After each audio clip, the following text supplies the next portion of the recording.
Good evening, everyone, and welcome to episode 12 of Ask Leah, the show where I answer your communication and soft skill questions that you might ask live while we're chatting tonight, or some of you have sent me through questions throughout the week, either to my email, private message, or in comments below.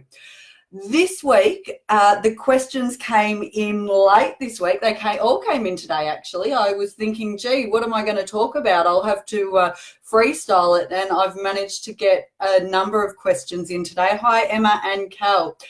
A real mixed bag today, so let's just jump straight into it. This one is about a difficult conversation, and it really is a difficult conversation because it involves work and family. It came from someone who has worked in their family business for a really long time, and they want to leave it. They want to leave their job in their family business, hi Hannah, and try something else. And they're really worried about having this conversation because they know it has the potential to create conflict, for people's feelings to be hurt and disappointed, with expectations perhaps that they would stay in the family business forever. So how do we have this conversation? It really does follow the framework for any difficult conversation. And the key thing to note right up front is it is really important to have this conversation. If you definitely do want to leave the business, it's important to do the planning over how to have this conversation and to have it at a point where there's not conflict. What you don't want to do, and what a lot of people do, is say nothing, take that passive approach, and then it builds up because you know you want to leave and you want to tell them but you can't, and that frustration builds and builds and builds until something happens at work. Hi Mark and Tracy. Something happens at work and then it all bursts out in an uncontrolled crisis manner where you say, I don't even want to be here anymore, and then all hell breaks loose. So let's plan this conversation. The first thing you want to do is know that it does have the potential to go emotionally. So you want to stay hard on the issue, soft on the person. And you want to do that thinking before you even get to conversation stage about what are you actually asking here? What's the conversation about? Do you definitely want to leave the business? It's not that you want another role in your family business. You definitely want to leave the business. If you do, it's important to know that. Are you asking to leave immediately? Do you have another job you want to go for? Or are you just looking at applying for other jobs, or have you already done that? All of these things frame how you're going to have the conversation, because you know there's going to be questions asked by your family.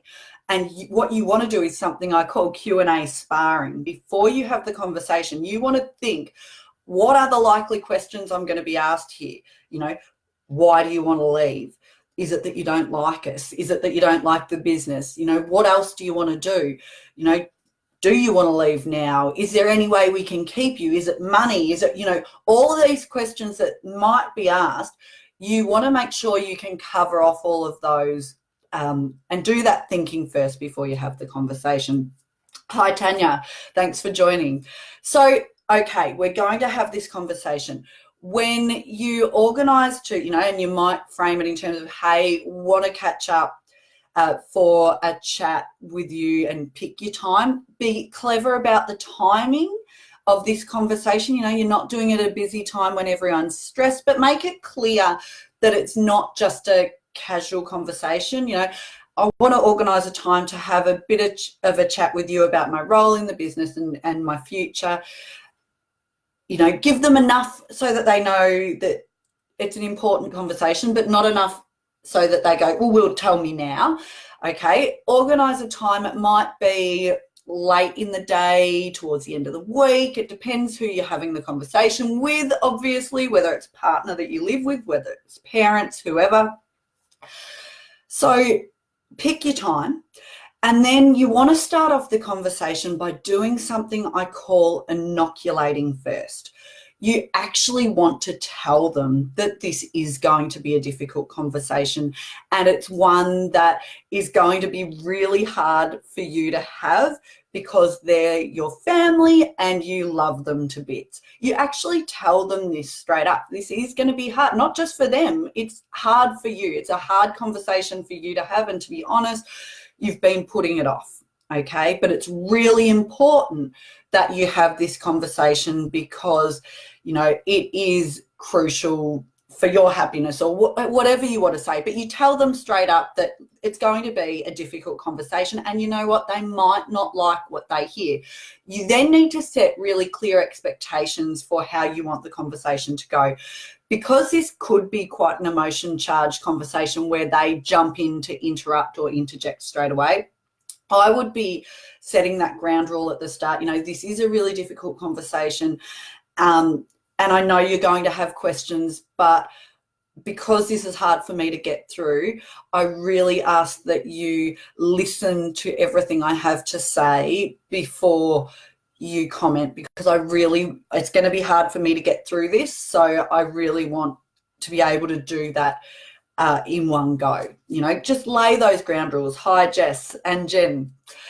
So once you've laid the ground rules, you've inoculated, you've laid some ground rules, why you're having the conversation, why, you know, you're having the conversation because you've been thinking about this for a while, whatever the reasoning. And then you need to be really clear and specific. That thinking you did first about why it is that you want to leave the business, you want to be clear on that. You don't need to go into excuses and justifications, but it's about owning your decision. So it's being super clear. You know what? I've loved my time working here, and you want to show the appreciation and gratitude. And I know I'm so lucky to have been able to be part of such a great team in a family business and to have had this amazing grounding, which I am so grateful for. However, for me, I know I need to try new things. Whether it's new things, it might be that you want to pursue a totally different career because that's always been your dream. Again, this goes back to that thinking you did at the start. But be clear. Don't talk around the issue. If you definitely want to leave, don't say something vague like, oh, I'm thinking about chasing other opportunities. You know, don't go vague if you are strong on this. If you know that actually I do want to leave, you need to tell them that, you know, I know I have made the decision that I do want to leave the business. So be really firm there. I'd include something here about your reasons, and if it's nothing to do with them in terms of, if it's, you know, it's not that you don't like it, it's not that you're unhappy, and I don't know the circumstances well enough to be able to know which way that goes. But if it isn't anything to do with them, make sure you tell them, make sure you actually say that, because that's anticipating their question. You know, look, I have loved it and I am grateful, and this isn't anything to do with you guys or the business. This is to do with me and what I want to do to pursue in my life, because life is short. We only get one go at it, and this is something I've always wanted to do. Empathize. Let them know that you understand they might be disappointed. Look, I know that you had real hopes that I would be part of this business forever and that you would hand it over to me, or whatever the situation is. And I get that you'll be really disappointed here, and that's part of the reason that this is, or it's the main reason that this is such a difficult conversation for me to have. And then you need to be very clear on what you want or need from them. So you need to know, you know, are you wanting to finish up? Is this essentially giving them your notice? Or is it, you know what, I want to keep working here in the meantime, but I want you to know that I am going to start applying for other jobs, and I wanted to be really transparent and open about that. And then what you need from them, you know, and I'd love your support. I know this is difficult, but I really need your support. So you've framed the conversation in this really structured way. You've done the thinking first, and this is why it's really clear to ask them not to interrupt at the start. because you want to be able to get this across. And then you need to let them respond. Okay, and you might not like their response, but understand, while you've had all that thinking time in the lead up to prepare, how am I going to frame it and what am I really saying here? For the other person, this is the first time they're hearing it, and it might be somewhat expected, but you know what? It might come totally out of the blue for them and just wallop them over their head and come as a big shock. So they might not take it great. Don't get really hung up on their response. Don't get super disappointed if they're not overly supportive right then and there. Recognize that they are likely going to need some processing time as well. Okay, let them have that. And it might be something that you follow up with another conversation. Ideally, you'll frame it in such a way that even though they are disappointed, they've got your health and happiness and well-being in mind, and they do support you. So I really wish you luck. It is a very difficult conversation to have, but good luck with it. The next question today is a two-part question, and it's on somewhat, I was going to say a lighter note, but I tell you what, if it's you in this situation, it doesn't feel so light. Hello, Kelly. Hello, Tracy. Yeah, a good point, Jennifer. Don't have that conversation on Christmas Day about wanting to leave the family business. Very good point. So the next question tonight, how do I get through a difficult day when I'm just really not feeling it? And this referred to a difficult day at work. And oh my goodness, we have all been there. We have all been there when this isn't a day where you can just go, oh, I'm not feeling it today. I need a mental health day, or I need a day off. This is a day you have to be at work and you just feel garb. You don't want to be there for whatever reason. You're not necessarily sick, but you're just not feeling it. How do you get through those days? Everyone's got their own tips and strategies for this. For me, I'm a big one for working in sprints. If you look at the whole day ahead, you can get really deflated and overwhelmed and think, oh, it's such a big day to get through. I tend to work in chunks on those days, and I know not everyone can do that. Some people have really restricted hours, where if you're a nurse or a teacher or whatever it might be. But I try to have something to look forward to. So it might be okay if you go really hard and focus for the next hour, then you can have a 5-minute coffee break, or you can have a cup of tea, or whatever it is. But work in sprints. The other thing I'll often do if I've got a big day and I am not really feeling it is I'll organise something for that night. It might be that you say to yourself, hey, tonight I am having, what is my hair doing meanwhile? I'm having a bubble bath with my book and a glass of wine, and I just need to get through today first. So whatever it is for you, but give yourself little goals. Go out for lunch, go buy a nice lunch rather than eat at your desk, something to break up the day and get through it. The second part of the question is an interesting one. Should I tell people if I'm not feeling it? And this one came, it was a follow-up question, but this one did relate to when you don't feel well. So not just that you're not feeling it, because really you're a professional, you're in the workplace, just not really feeling it today probably won't cut it. But this part of the question was, should I tell people if I'm not feeling great and I'm not feeling well, how much should I tell, or should I just fake it? Should I just fake it, put on a front and, do my job? To this, there's no right or wrong answer. It really depends. And I'll tell you what I mean here. There's a line, okay?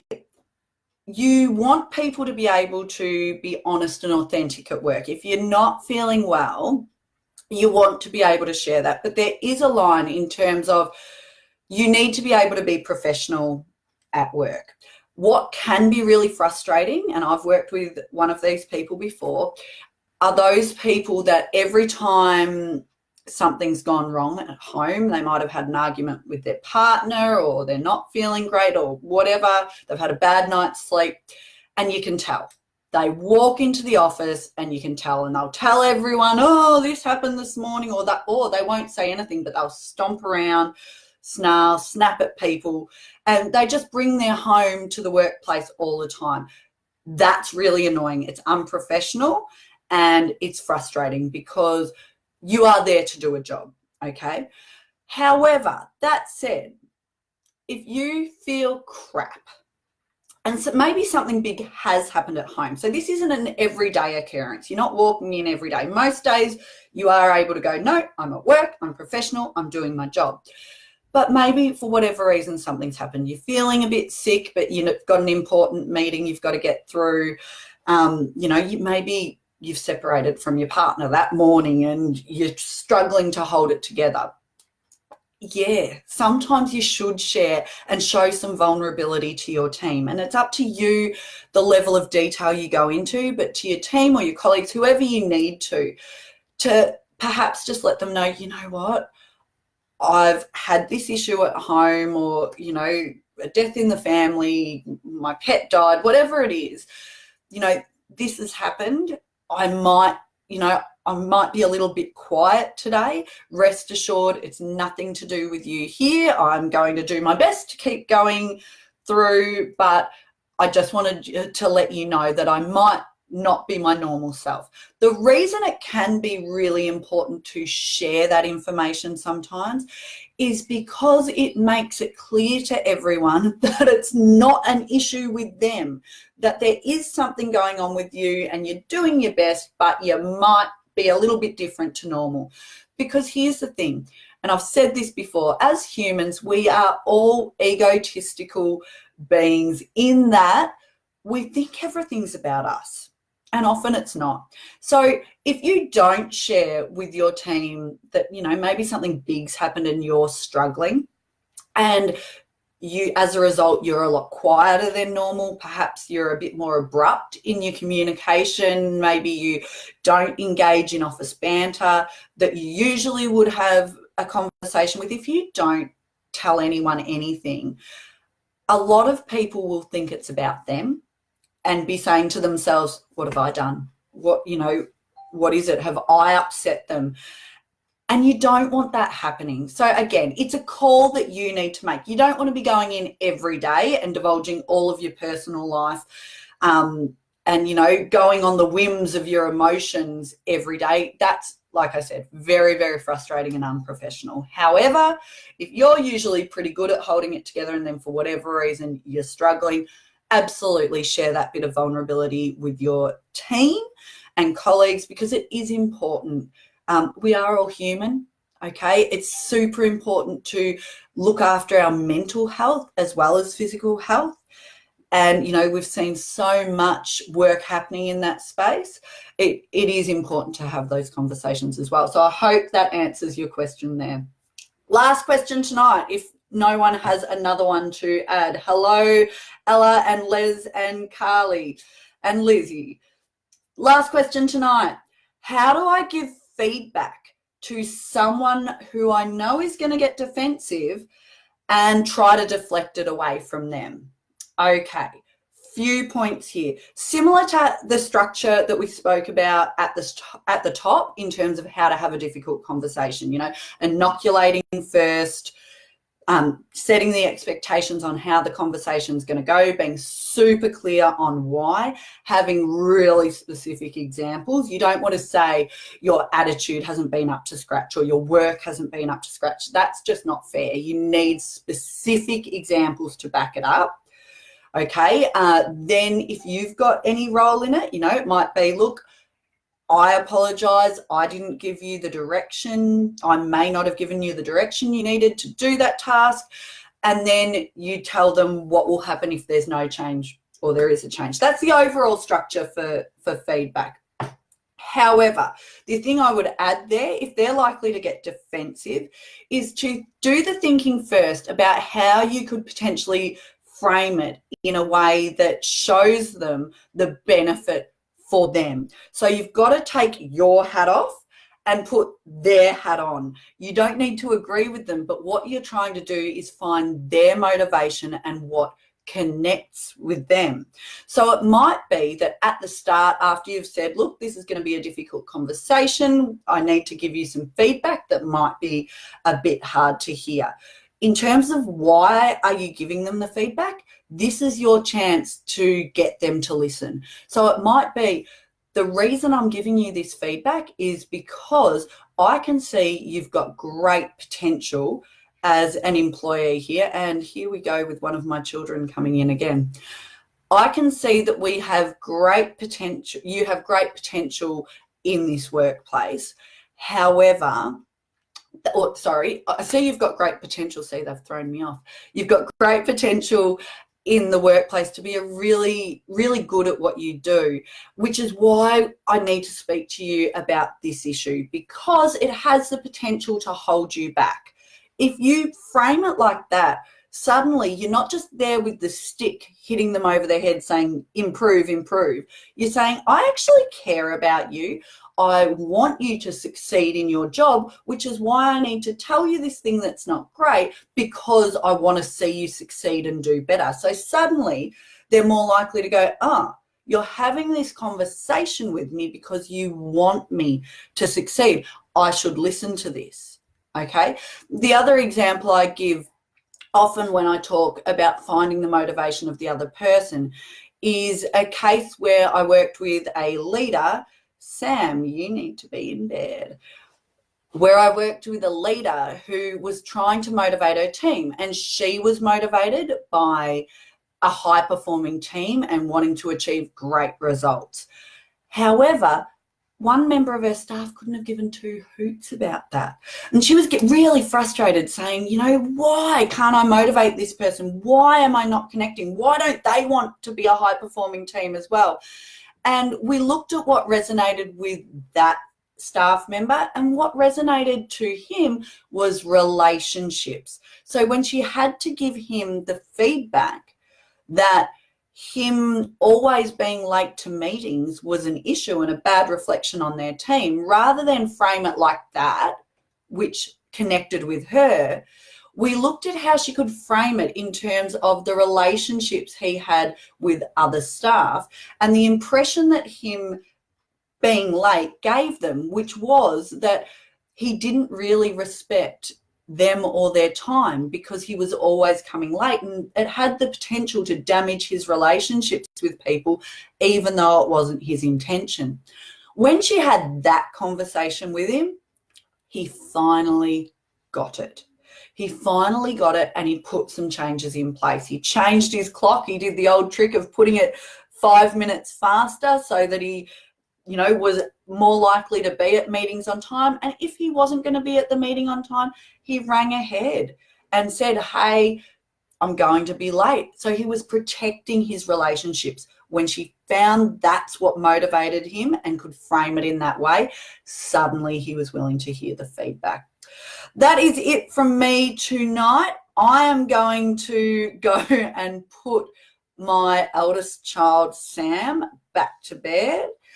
And I hope everyone has a great week. I am off to Vivaray Retreat this weekend, and I can't wait. 2 nights away in Neerim South. I'm going on my own. I'm hoping to do some work on my book in amongst some beautiful walks and relaxation, which is very exciting. And next week, I do have my last, you are in so much trouble, kiddo.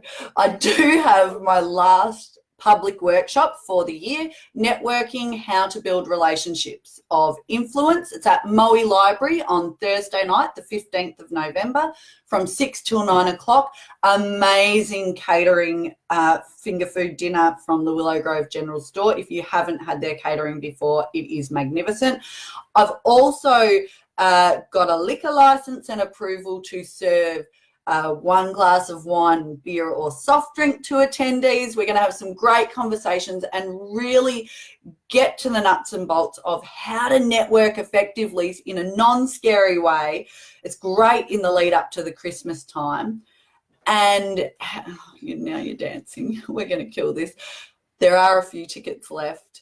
jump on board if you'd like to be part of it. Last workshop for the year. Get in ahead of the Christmas period when there's all that networking to be done. Make the most of it. Have a great night. Sam's in trouble. Cheers.